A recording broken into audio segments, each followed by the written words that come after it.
right, let's go through some examples of how we'll use the explicit rule, which is that any term we're looking for will always equal the first term plus d times the number of terms minus 1. Okay, so now here we're looking for the 41st term in the arithmetic sequence. So now let's take a look and say, okay, what are we talking about? What is everything that we need here? So the first thing we need is we need what term we're looking at. And we're looking at the 41st term, so it's our n is 41. Our first term here of this sequence, you can see right here, is the 11. So our a sub 1 is the 11. Next thing we have to do is we have to calculate our d, and then we're going to have everything we need to find the answer. Well, to calculate the d, you always take the second term minus the first term, and you're going to get your d. So in this case, 4 minus 11 is negative 7. Okay, so our d here we know now is negative 7. So now we can kind of calculate our equation. So we can kind of follow this equation right here, and we can say the a sub 41, the value that we're looking at, is really the first value, 11, plus our d, negative 7. That means each time it's like minus 7, minus 7, minus 7 here. And then we really have here 41 minus 1. That's our equation. So really on our calculator, we're going to take 11 plus negative 7 times 40. All right, let's see what we get when we do that. 11 times negative 7 times 40. We get for an answer, our answer is negative 3,080. So our answer here is negative 3,080. That is the 41st term. Now it's not all those terms added up. Remember that sometimes we have them where they're all added up. That's not what we're talking about here. It's actually the 41st term. So now we're going to find the 100th term in an arithmetic sequence. So now for this problem, our n equals 100. We can look at the values they gave us and we can find that the first term equals negative 9, and we have to calculate our d. So I'm going to come over here, I'm going to calculate my d. d would equal negative 7 minus a negative 9. Minus a minus would change those two to plus, and so it would really be negative 7 plus 9, so our d is 2. Okay, so now I know my d equals 2. So now I can plug my values in.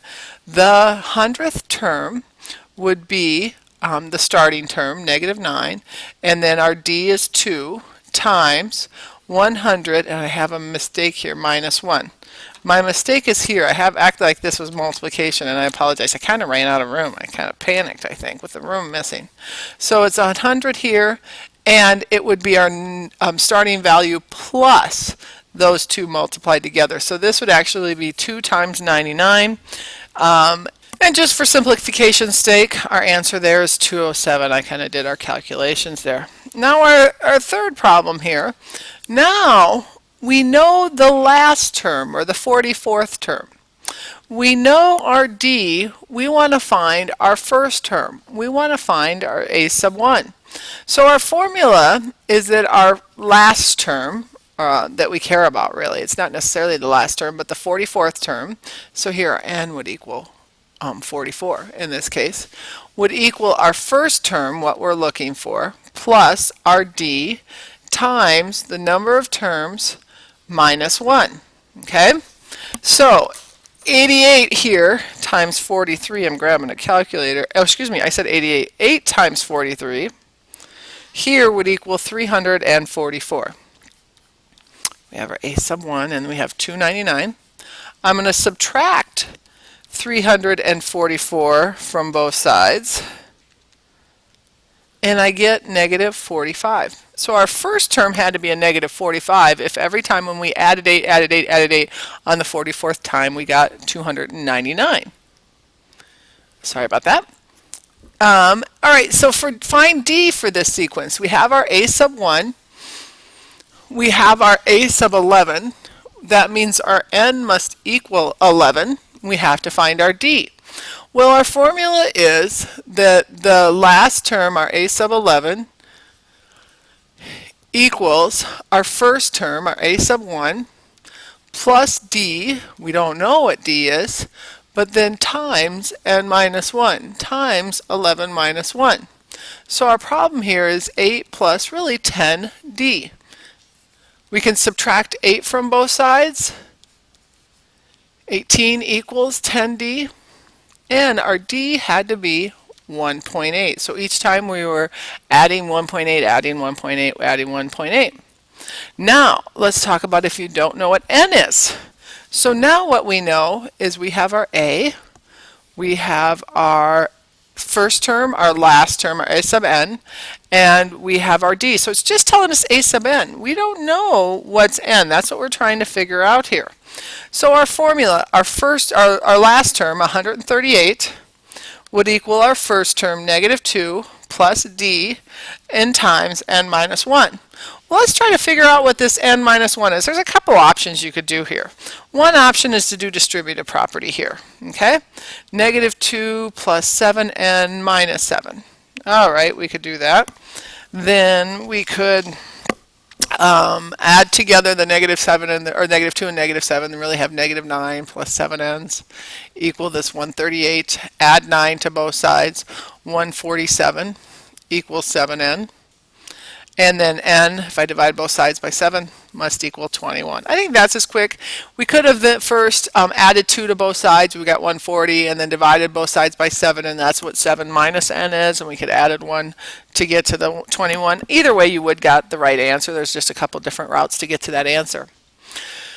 The last topic we have is arithmetic means, and this is the terms between any two non-consecutive terms of two non-consecutive terms of an arithmetic sequence. All right, so in other words, consecutive would be like if you had them in order. So 2, 4, 6. This is my easiest one.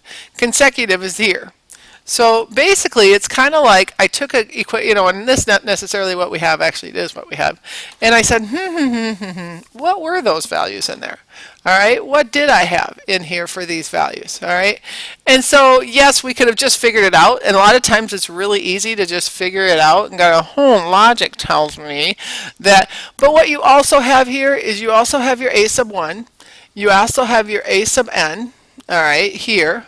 And you can figure out how many terms we're talking about. We had 1, 2, 3, 4, 5 terms. So you can kind of figure it out that way and say, and you're really trying to ask yourself the question, what's D? What was D? And if I know D, then I can see how much does it change for by each time. Like in this case, it was plus 2. Plus 2. Oh, sorry. Plus 2. I got messy there all of a sudden. Okay? So let's look at the next example here. We have 6 arithmetic means between negative 12 and 23. So that means there's 1, 2, 3, 4, 5, 6 spots, and then the 23. So our a sub 6, 7, 8, a sub 8 is this 23. Our a sub 1 is 12. We don't know what a sub 2, a sub 3, a sub 4, a sub 5, a sub 6, and a sub 7 is. That's what we have to figure out. To do that, we first have to figure out D. So we do go back to our original formula of the last term equals our first term plus our D times n minus 1. Okay, so the last term here was 23. My first term was negative 12. I still have to figure out my D, and we know we have 8 terms. If I added 12 to both sides, I'd get 35. And then I really have here 7 times D. So therefore, my D had to be 5.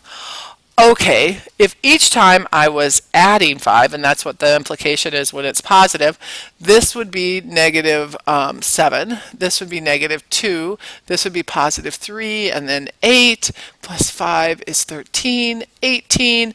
Please tell me I added right. Yep, to 23. So, sorry about that.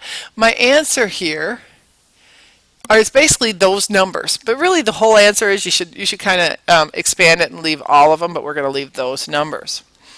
So here, we're going to talk about this at another time when we have a sum of a series. We're going to have another video.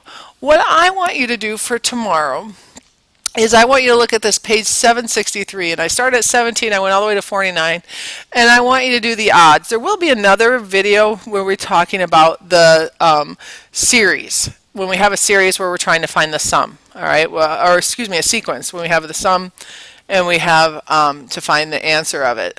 So